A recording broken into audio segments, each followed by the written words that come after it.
This is episode 358 of Jumblethink. T minus 10, 9, 8, 7, 6, 5, 4, 3, 2, 1.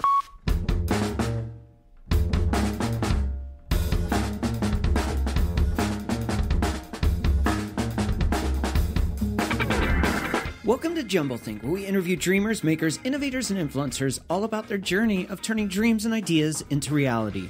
Along the way, we're going to share some tips on how you can turn your own dreams and ideas into reality too. On the show today, our guest is Nate Hirsch. Whether you're a new listener or a longtime fan, if you've never subscribed to Jumblethink, now is the time to do it. Head on over to wherever you listen to podcasts and search for Jumblethink, then click that magical subscribe button. If you're new to podcasting or just simply don't know where to look, if you head on over to jumblethink.com, you'll find links to places like Apple Podcasts, Spotify, iHeartRadio, Google Play, and more. Now let's join today's conversation.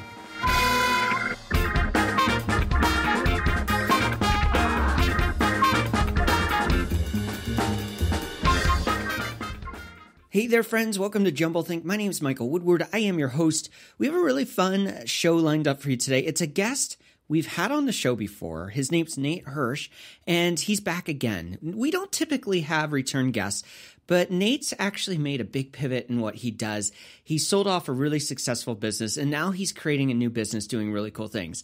So I wanted to have him back to continue the conversation about entrepreneurship, on how you can staff your business, and much, much more. It's a really fun conversation, so let's join the conversation with today's guest, Nate Hirsch.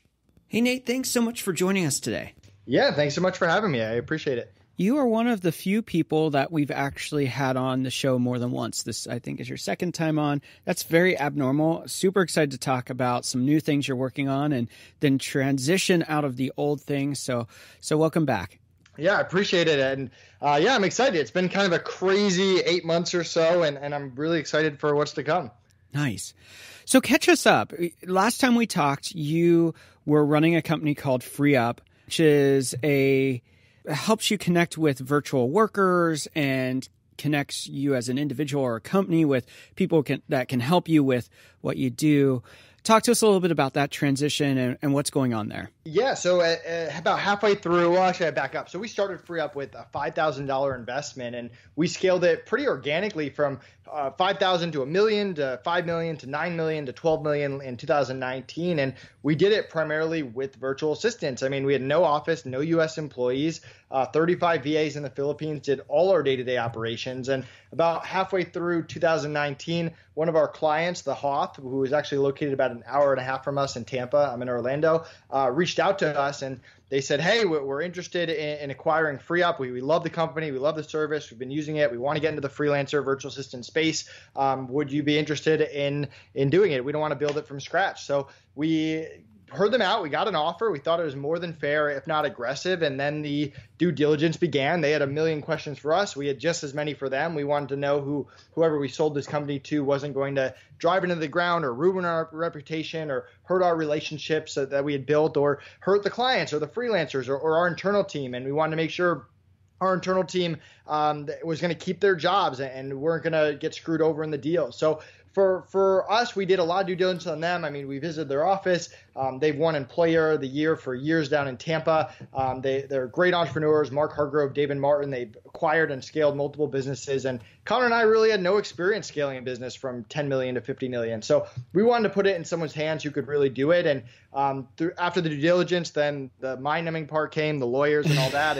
And that wasn't really their fault or our fault. The lawyers are just kind of doing their thing, and both sides were being very professional. And from there, we made that tough decision, and we took $500,000 from the deal and gave it to our team in the Philippines to make sure that they were taken care of and they would be rewarded. And by far, the hardest part of all of it was saying bye to them, although I'm still in contact with them, and I have a great relationship with them. But that's what happened. We had 90-day transition, so that ended 100 or 200 days ago or something. And now that's behind us, we're working on this new venture called Outsourcing School, where we're going to teach people our exact processes, because we didn't wake up one day and hire 35 people and cross our fingers and hope it worked out.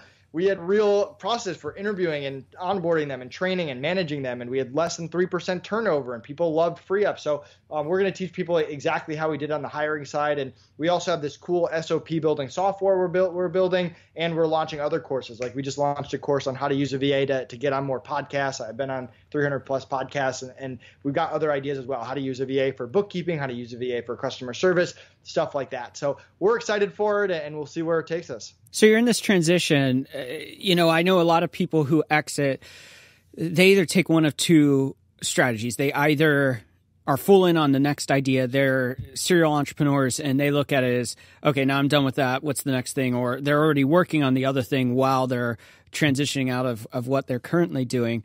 And then there's the model that says, okay, I'm going to take some time to kick back, reflect, think, process, go enjoy myself for a little bit, reap the benefit of all this hard work. And then I'm going to come back to doing something else down the road once I figure it out. Why did you choose to jump right back in and start creating right away? Yeah, I mean, there was a luller time. I mean, the transition, we were really only working after the first 2 weeks. We were probably only working 10 hours a week, and I was traveling, and I just got back from a trip in Colorado, and I actually had all these trips planned for the rest of the year. I was supposed to be in Atlantic City last week. I was supposed to go to Vermont next week. All that got canceled with the Corona stuff. So, I mean, I really enjoy the remote lifestyle. I don't think that I'm going to be working the 20-hour days that I did in my Amazon business and at the beginning of FreeUp. So part of my lifestyle has changed a lot. It's a lot more relaxed. But I enjoy building. I enjoy helping other entrepreneurs. I enjoy giving back to the VA community. I didn't want to just sell FreeUp and say, oh, bye, guys. Talk to you later. We're donating a percentage of all sales to Teach for the Philippines, our favorite charity that provides education to Filipino children. And that's something that we're passionate about. So I don't think that I'm ever the type of person who's just going to do nothing and sit by the beach and drink pina coladas. It's not really my style. But there is a certain element that goes with selling a business that does change and improve your lifestyle. You learned a lot during the FreeUp years. What are some of the big lessons and takeaways that you learned through that process of building that business that kind of surprised you or were unexpected in that journey of creating and then selling? Yeah. So when we launched FreeUp, we spent that first $5,000 mostly on a software, and it was a very minimum viable product. We got it out there, and it did the freelancers could clock in and out, and the clients could see their freelancer on their side. And that was pretty much it. It didn't really do anything else. And at the time we're thinking, okay, we're a marketplace. People are going to send us requests. We're going to do this all via Google Docs. We'll have this basic software, and people loved the VAs and the freelancers. They loved our customer service and support. They hated our software. They really, really hated it. So it took us a good year to really look at ourselves and be like, okay, we're a software company. We have to start acting like a software company. Yeah. We need to hire more developers. We need to hire quality assurance people. We need to have sprints. We need to have certain processes in place for software.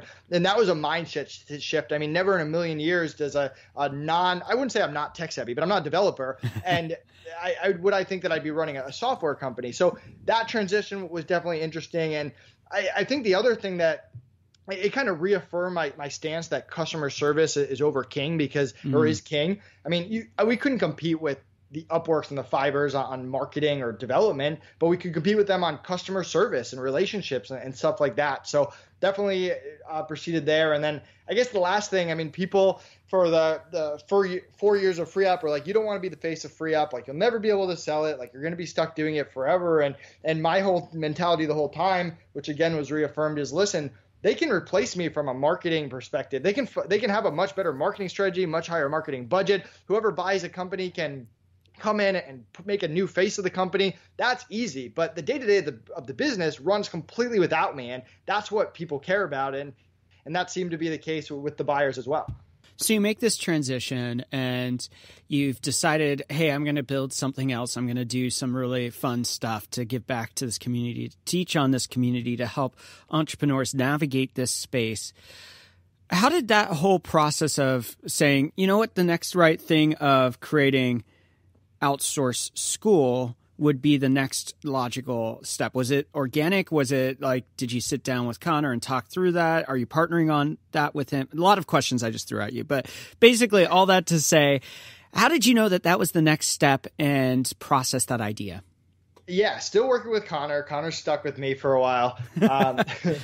So throughout the 4 years of FreeUp, we did have people reaching out and asking us, like, do you have a course? Do you have some way to like teach me start to finish? And we put out podcasts and blog articles and stuff, but we never had like a concrete, this is our system, follow it. And so when we sold FreeUp, it was there. We experimented. We talked about lots of different ideas, and we decided, hey, let's launch this first course, Cracking the VA Code. It's going to teach our interview process, our onboarding process, our training process, our management process. And that was the start of the idea. And then Russell, who's the developer on FreeUp, who was part of the buyout of FreeUp, he was working on some different software, and we started talking to him, and we got the idea for this SOP building software. And we said, okay, instead of running two different companies, let's put it all together under one company. Can we pause there for a second? And, you said SOP a couple times.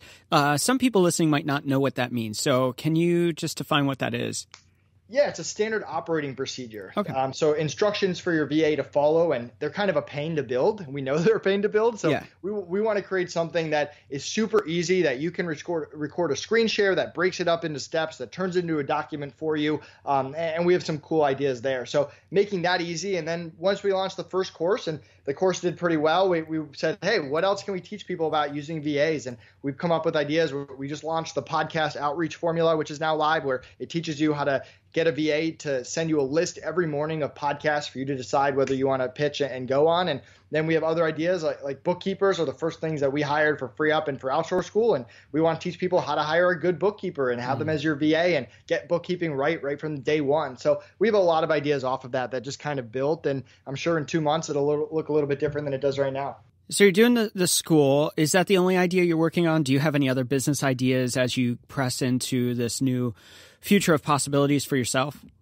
That is right now my primary focus. I feel like I do a lot better when I'm focused on one thing. I think when we sold it, we're like, oh, we're going to do real estate, we're going to do all this stuff. But I think we kind of started eliminating things that we weren't enjoying or weren't passionate about. And Outsourcing School, we're really passionate about.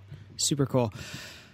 I love the fact that you're thinking about team building. We're in that place right now as a company trying to figure out what's the right model for us. Now, let's talk a little bit about the different models. There is, of course, hiring freelancers, hiring contractors, hiring agencies to work with. There's hiring employees.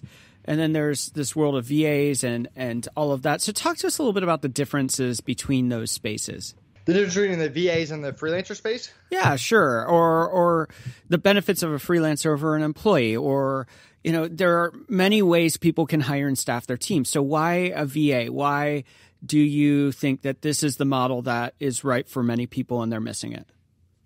Yeah. So, I mean, if you go back 25 years, you had to hire people in your town or the towns next to you. You had to hire them full time. You had to have an office. And fast forward to today, you have a lot more flexibility as an entrepreneur that you really should take advantage of. You can hire people for all over the world at different price points.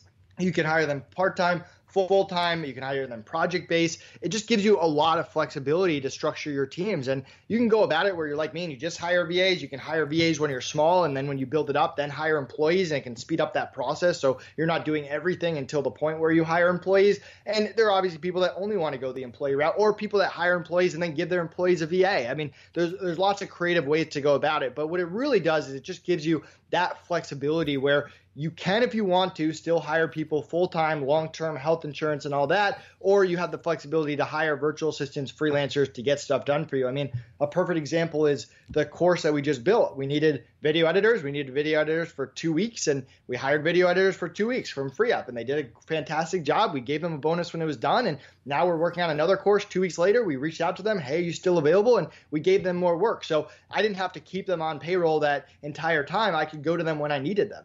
Well, we're going to wrap up this first segment with our typical questions here. The first one being, how do you find purpose in what you do? Yeah, so I had no purpose with my Amazon business. So that was something that made it get really old really fast. Right. I mean, it was me pushing baby products, helping myself, helping my bank account, helping my business partner and my team and my manufacturers. But that's about it. And with FreeUp, I think I got addicted to helping clients. I mean, there was nothing better than someone telling me, oh, my God, I've struggled hiring for years. And a month later, they're like, this is incredible. Having a VA is addicting. I want more of this. How do I get more off my plate? I mean, that's exciting for me. And then on the flip side, virtual assistants that we paid out millions of dollars to VAs over the years, and people showing me their houses, their cars, how they were able to provide for their family. And that was great as well. And I think that, I mean, with Outsourcing School, it has that same potential where we can help people on both sides. And to me, I want to get to the top with other people. I don't want to be at the end of my life or the end of my career, or whatever it is. I don't want to be just standing at the mountain at the top by myself. I want to be there with a lot of other people. What is one challenge you're currently working to overcome? Challenge I'm currently working to overcome. And let's quantify that by non-coronavirus based problem. Oh man. Yeah, good question. So I would say it's kind of coronavirus related, but not in the same way that you're thinking. Okay. I'm trying to spread out so I did podcasts a lot over the years. And last year I had a week where I had 25 podcasts in 1 week, 5 podcasts a day for 5 days. And that was like the peak for me. By Friday, I was like, oh my God, this can never happen again. I need to do a way better job scheduling. And right now, with Outsourcing School being new and a lot of relationships I already had and podcasts I've already been on. And also I think the corona just kind of accelerated that because everyone's talking about remote work, remote hiring now. There's just been a lot of demand, and I wouldn't say I'm bad at saying no to people, but I don't enjoy it. I like trying to get back. I like trying to add value however I can. So I think right now my schedule is becoming a little bit more packed than I would like it to be. One of the reasons why I just personally hired an assistant from FreeUp. She started yesterday, and her main task is kind of flattening my own podcast curve of making sure that I am only doing 1, maybe 2 podcasts a day and scheduling it out accordingly so that I don't just wake up one day and be like, oh my God, I have 4 podcasts today. And I also have all these other projects that I want to work on. So I don't know if that's a huge issue. I'm sure I'll solve it, but that's at least the issue that I'm pressed with this week. What is the next big dream, idea, or goal that you have? I want to turn Outsourcing School into the next big thing, the next big education platform. In my mind, we're going to have loads of different courses on how to use a VA for everything you can possibly imagine, be the go-to place for VA education, and on the flip side, have a whole VA toolbox of software to help people use their VA in different fashions, stuff that's either new or better than what's on the market right now, and have it all come together in a business that really helps a lot of people. We're going to take a break right here, and when we come back, we're going to continue this conversation. We're going to talk a little bit about some tips that you can learn from a seasoned professional on how you can work from home during this chaos, and we're going to talk about the Outsourced School and all that they're creating. We'll be right back.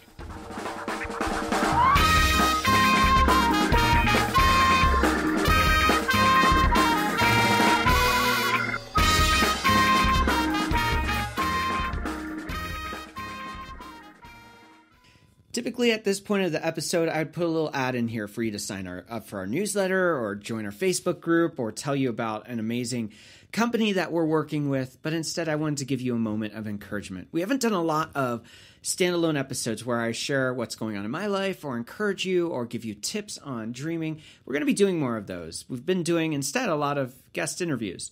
So I wanted to take a moment and just encourage you. In a world that is turned upside down, when things are at their darkest or craziest, this is the time where you can be the most hope-filled and hopeful for the future that you want to create. This is the best time for you to take a risk, a step into the unknown, to dream big, to be excited for what could be. Take a moment today to sit back, to reflect, to journal, to write, to wonder with your mind and explore the possibilities of the unknown. Take a moment to be excited for the things that you're doing. If you are hiding right now, if you are discouraged, if you are fear-filled, take a moment and begin to dream again. Begin to explore the possibilities, to go deeper into the ideas and dreams you have, to write down what your hopes and dreams are. Instead of focusing on the darkness, instead of being so focused on the uncertainties, begin to dream.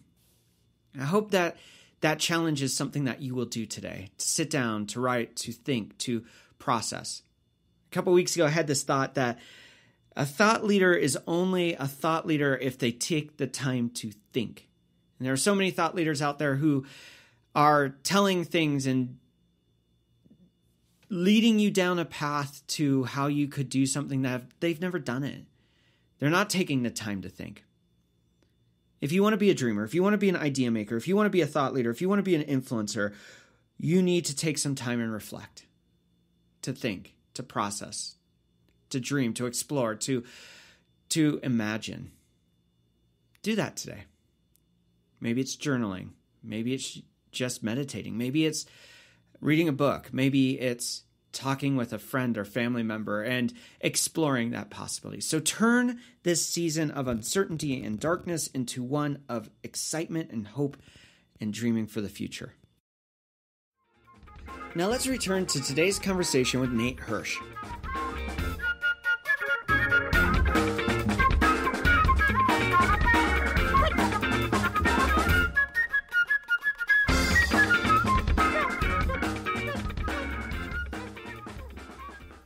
We are back with Nate Hirsch. All right, before we get going, how can people find and connect with you? How can they find and connect with Outsourcing School? What are the best ways to connect? So I'm one of the easiest entrepreneurs to contact online. Nathan Hirsch on Facebook or LinkedIn, the real Nate Hirsch on Instagram or Twitter. If I can help you in any way, even if it has nothing to do with VAs and outsourcing, feel free to reach out to me. And go to outsourceschool.com. Join our newsletter. We post a lot of great tips there. We have this free VA calculator that you can get. If you go to outsourceschool.com/VA calculator, you can put in some information about your business. You put in how aggressive or how conservative you want to be, and it tells you how many virtual assistants you can afford right now, whether it's 4 full-time, 2 part-time, whatever it is. And that's going to get your brain flowing and pointing in the right direction of, hey, I can afford this many people. Now, what do I do with those people that delegate tasks off my plate? Super cool. And all of those links will be in the episode notes. So wherever you're listening, it's probably right below. Just go down there, click the link, and you'll be there. I want to take a moment and talk a little bit about working virtually, because so many entrepreneurs, so many employees, so many leaders are, well, all of us pretty much are having to work remotely. So you've worked with a lot of people that work remotely. You've worked remotely. You live this lifestyle. What are a couple of tips that people can take away right now to really tune their experience and give them a better experience in this new normal that this season is birthing for many Americans? Yeah, great question. So to me, it comes down to 2 things. The first thing is communication. When you're working in an office, you need great communication. When you're working remote, you need even better communication. And that's your team, your business partners. You need to figure out what the most effective way to communicate is, because it's not always the same. What are you using phone calls for? What are you using Slack for? What are you using emails for? What are you using text for? You need to establish that across the board with your team, with your business partner. We use this channel for this reason, and hold people to it. And there might be some mistakes early on as people get used to it, but if someone calls you at 8 p.m., you say, hey, this is, and it's not important. Hey, that's not the proper communication channel. You need to Slack that to me or email that to me, and I'll check in the morning, or vice versa. If they Slack you at 8 p.m. on a Friday and it's something urgent, you tell them, hey, you should have texted me. You should have called me. So making sure that you establish those channels and do it in a good way. And then second is, and this is more of a me personally thing, I like to figure out what times of the day I'm the most productive at doing specific tasks. For example, when I wake up in the morning, that is my most productive time, but not for podcasts. It's my most productive time for doing projects. So when I wake up, whatever the most important project is that day, that's when I'm doing it. I actually feel like the podcasts I do first thing in the morning, and maybe my brain's not 100% awake yet, or for whatever reason, are not as good. So, and I didn't just create a schedule one day and stick to it for the next 5 years. I tweaked it and made it better and made adjustments over time. When's the best time for you to work out? When's the best time for you to run meetings? When's the best time for you to do webinars and podcasts and work on projects? And you need to figure that out and come up with a structure every single day and have those times blocked off in your calendar so that you know, hey, I'm doing this. And it's not just a free-for-all every day, like, oh, what do I feel like doing today? One of the things I hear over and over again, whether it was earlier in the conversation now or other conversations we've had both in previous podcast episode and offline just chatting as friends, is systems are the thing that most people are missing. They're missing healthy systems that guide either their day, their productivity, the tools that they use, the methods of how they approach problem solving or the tasks that they have to do. It seems like that is a missing part that you see many entrepreneurs specifically, but the broader sense, employees even, missing is healthy systems. Talk to us a little bit about why being intentional about your systems is a killer superpower. Yeah, so if we're talking about business systems, I mean, delegation is a key. Us entrepreneurs, we have this tendency to just keep adding stuff to our plate and we forget to subtract. And the only way you really subtract without driving yourself crazy and micromanaging and all of that is by creating really good systems and getting yourself in the habit of, hey, every time I add something to my plate, I'm going to take something off. And every time that I add something, I'm going to come up with a system for it and then pass it off. Yeah. Maybe a 90-day rule where that first 90 days, you're throwing stuff against the wall, you're doing the process yourself, you're seeing what's not working. That second month, you know what doesn't work. You start fine-tuning what's working. You maybe hire someone or start interviewing someone. You have them hired by the end of the month. That third month, you start training them. And by the end of that month, you've gotten that task off your plate. And that's really the mentality you have to be as an entrepreneur if you don't want to just keep working 80-hour weeks for the rest of your life. Well, and I know a lot of entrepreneurs would argue, though, well, I have to do this. This is my area of expertise. This is what I know. Or maybe they would say, I don't know if I have the resources or cash flow is a crunch. And they're going, why would I even consider bringing people on during this season right now with coronavirus, or maybe they're just starting up? What are some things that you would tell them about overcoming those objections, those fears that they have about bringing people into the mix? Yeah, so one of my favorite quotes is from Alex Sharfin, who is a good partner of FreeUp. And he said, if you think you're the only one in the world that can do what you do within your business, I have news for you. You're not that special. And I think it's a great quote because it's so true. Entrepreneurs, we all think that we're the only ones that we can do whatever it is we're good at. And it's just not the case. There's always people out there that are better than you at every single thing you do. And it's your job to protect the business from yourself and find out, okay, maybe I'm good at these 5 things, but what 1 or 2 of them am I really good at? For the first few years, that's what I should be doing. I should be hiring everything else. And then eventually I should even delegate those things off my plate, at least hire help. If not, get someone else to take that over so I can focus on the sales, the marketing, the expansion. And that's kind of the mentality that I encourage entrepreneurs to have. So an entrepreneur says, hey, I don't know where to start on this. What are the things that they should be looking at and saying, I could give this up? I could get this off my plate. What are the kind of things that you would say, you know what, if you're new to this space, here's a great outlet for you to say, you can maximize some of the other things you're doing and get rid of some of the things that you don't even realize are weighing you down? So what I like to do is create a list of everything I do on a day-to-day, week-to-week, month-to-month basis and order it from easiest to hardest. Or if you're someone like me, now that where I'm at in my entrepreneurial journey, I order it from things I hate doing the most at the top. I like to get those off quickly.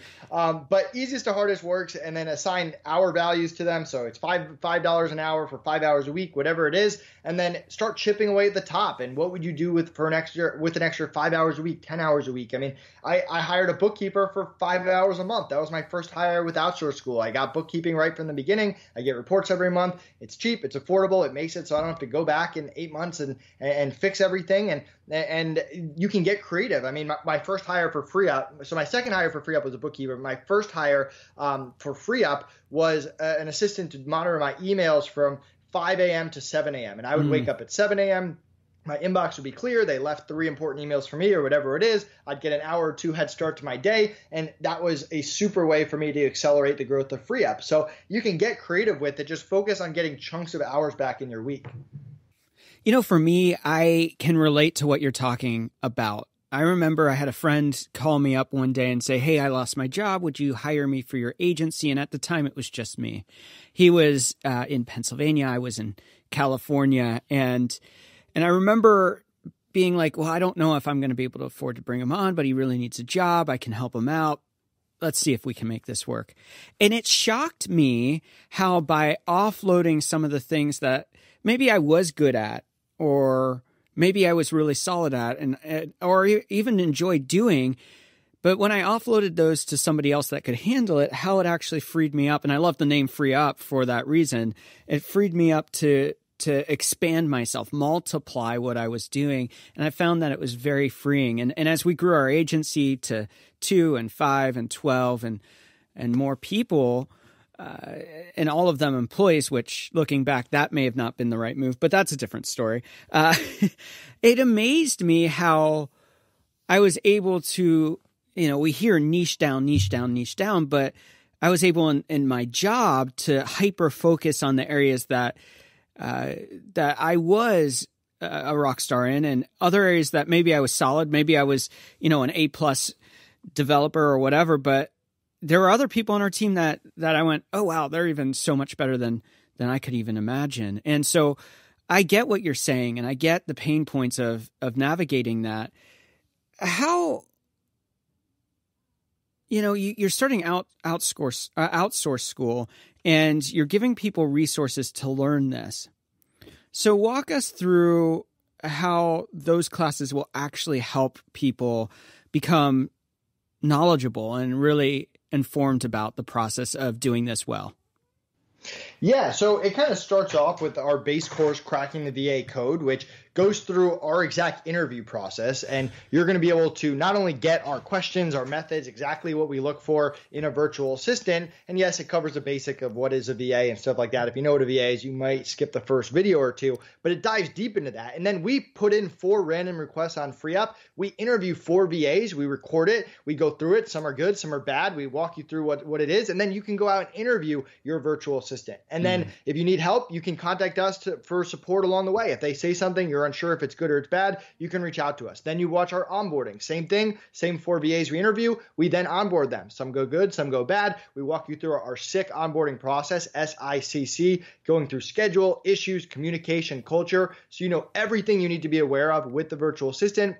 You can then go onboard your VA. Then we teach you our training technique to value your time at the highest possible level. It's called SSS, Share, Study, Show. And then you can go train your VA. We teach you how to create really good SOPs. We have a rubric to help you do that and a software coming out that's also going to help you do that. And then lastly, once you've invested time, energy, and money into the virtual assistant, you want them to stick around. So we teach you our management style, how to get them to buy in, how to get them to really think that you appreciate them and to grow a family inside of your business. And then we also cover other things like team leaders and assistant team leaders and raises and bonuses and how to handle issues, how to fire VA and protect your business. And all that's covered in that course. And that's really the basics for everything. And then, for example, our podcast course, we still touch on interviewing and onboarding specific to that podcast research VA, but it's a shortened version. But that course is much more focused on, hey, here are the systems of processes. This is the working arrangement with them. This is how you set it up to maximize it. And other courses will be very similar to that. So it kind of starts with that cracking the VA code, and everything else is off of that.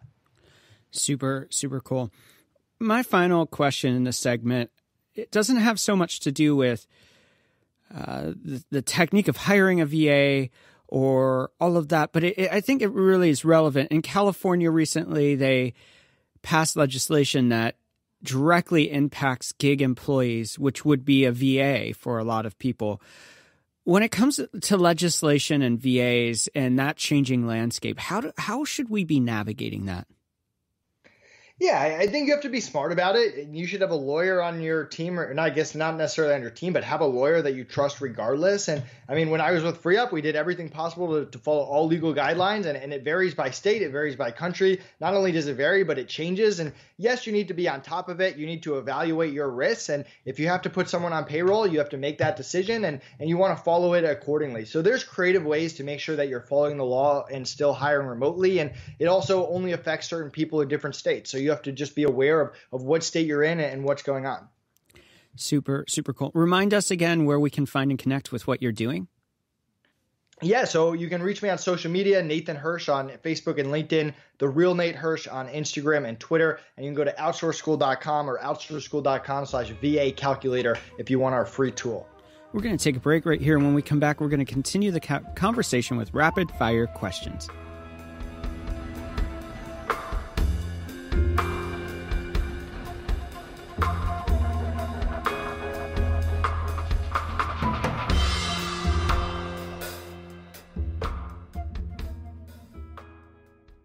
I hope you're enjoying today's conversation, and if you are, I could use a little bit of help from you. If you're enjoying this show, you most likely know someone else that will enjoy this show. Would you tell them about it? Maybe it's that person that you always talk to, a family member or a friend or a coworker who's sharing their dreams, sharing their ideas, and yet they never seem to take the leap into the unknown and create their dream. I would love for them to hear Jumblethink, and hopefully it would inspire them to begin the journey of making those dreams a reality. It's really easy. Just let them know about Jumblethink, let them know about how the show has impacted you, and let them know which episode they should start with. Thanks so much for taking time and doing that. I really appreciate it. Now let's jump into rapid fire questions. Levez seulement le bras pour mettre l'aiguille sur le disque. Mettez le contact. We are back with Nate. All right, are you ready for rapid fire questions? Let's do it. All right, so here's the deal. I pulled up your list from last time, and if you say the same thing, you'll pass. If you don't, you fail. Oh, I love it. Fair game? Yeah. I'm kidding. I actually didn't pull it up, but it's kind of a funny idea. Imagine just everything is different. I've just been lying the whole time. But it would be impressive if I repeated it word for word the same as last time. Yeah, I'm interested on like questions of like which book and some other things, if those things, trends, habits are the same or if they're different. First question is, as a child, what did you want to be when you grew up? So I wanted to be a writer for a while and then a baseball player. So it was writer first, baseball player second. I think baseball player is what you answered last time. Definitely want to be a baseball player, but there was a period of my childhood where I was determined to be a writer. Yeah. What is one tip you'd give someone with a big idea or dream and they don't know where to start? Get it out there as quick as possible. I mean, talk to people, talk to your ideal customers, your potential ideal customers, see what they think. Throw up a website, create a PayPal account, have a way for starting accepting payments and see where it takes you and adjust to people's feedback, adjust to the market. And over time, you're just going to make small improvements to your business. And that's my whole thing. I feel like I've never been diagnosed with ADD, but I definitely have some form of it. And for me, let's say I'm filming a course, like I would never wake up one day and like film 10 hours of courses. That's not how I work. I do one video a day and one day I wake up 2 weeks later and the course is done. And that's how I would approach it too. Do small things every single day that build up over time. What is one change you would like to see in the world? Yeah. So, man, without getting political, yeah, I mean, I think that the overall just mentality of helping people, I mean, whether it's how we deal with elders is pretty deplorable, I think, on a grand level. But also just in general, just our attitude towards other people, that we're all in this together. We're all people. We all have this planet, and we're not really working together in any capacity. Everyone's much more focused with their tribe or their race or their personal community. And for whatever reason, it's always Democrats versus Republicans. It's always the Russia versus the U.S. It's always a competition when really we're always on the same side, and we should be at least. What do you want your legacy to be? I want my legacy to be someone that got to the top with other people, that really anything that I did helped the people around me, that people were better off for it. And hopefully that's the case for the people that work for me. Hopefully that's the case of people that work with me or people that have done business with me. And that's kind of what I hope to achieve. Where do you find inspiration? Yeah, I find inspiration from the little things. I mean, we're going through the whole Corona thing now, and right. I'm upset that baseball season's not starting today. It should be opening day, and everyone has their own things that they're upset about that were canceled. But you got to put some things in perspective. I mean, like the Diary of Anne Frank, slavery. Like we could all be in much, much worse times right now, and it's the people that really, really overcame adversity that we don't really understand, that we can't comprehend. That's kind of where I get it. What is one book you think every dreamer should read? Good question.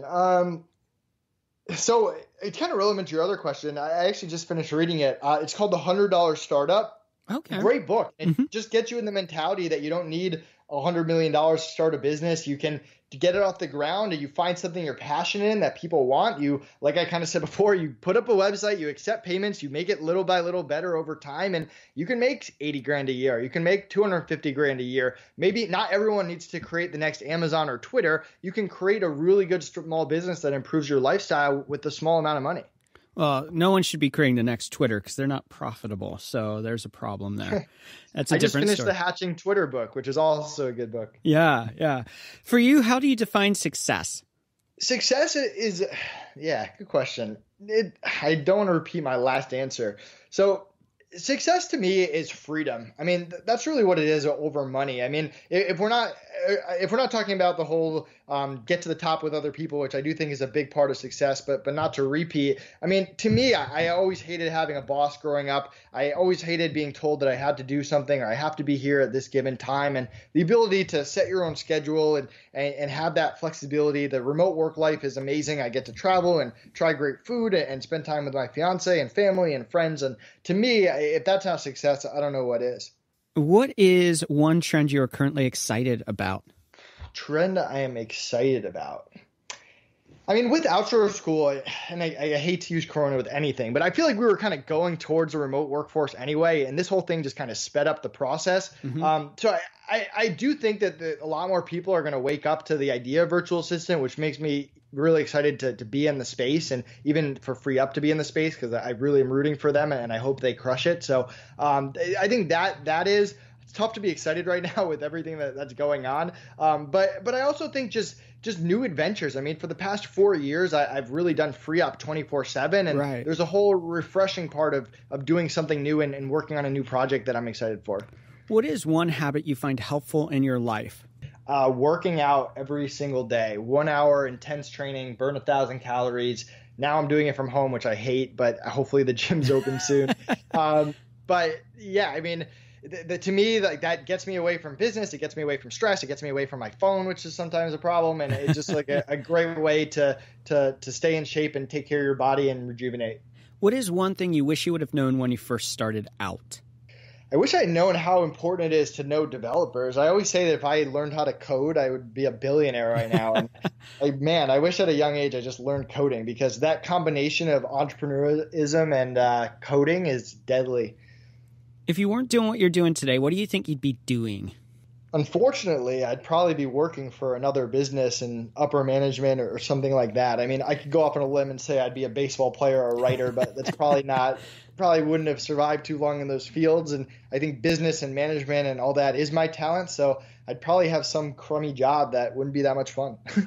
What is one dream you are still wanting to fulfill in your own life? One dream that I really want to fulfill. I want to get married. That's so I'm engaged now. We the whole Corona thing kind of threw a wrench into all that planning, because we can't really visit venues or anything. But that's something that's coming up that I'm excited about. So for all of us listening today, what is your final thought for all of us that you want to leave us with today?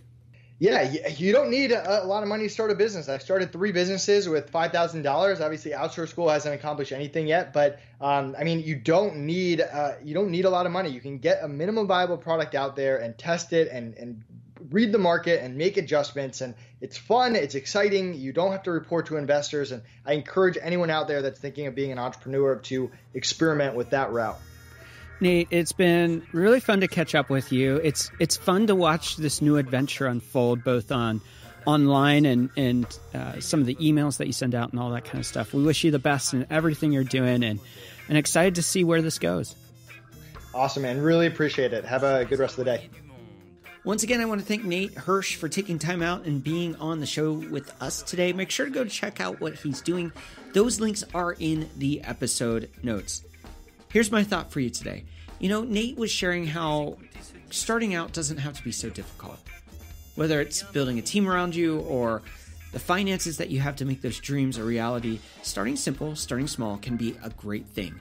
That's part of his story. He just saw a need, he started to build it, and it became a multi-million-dollar business.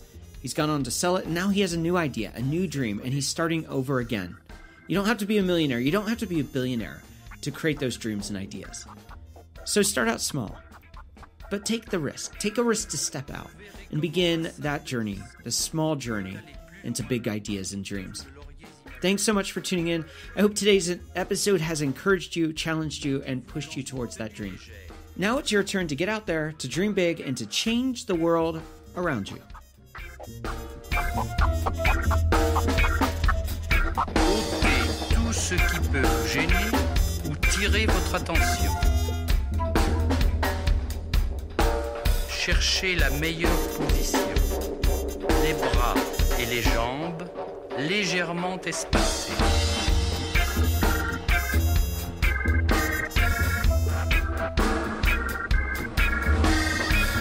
Étirez-vous doucement, mais complètement.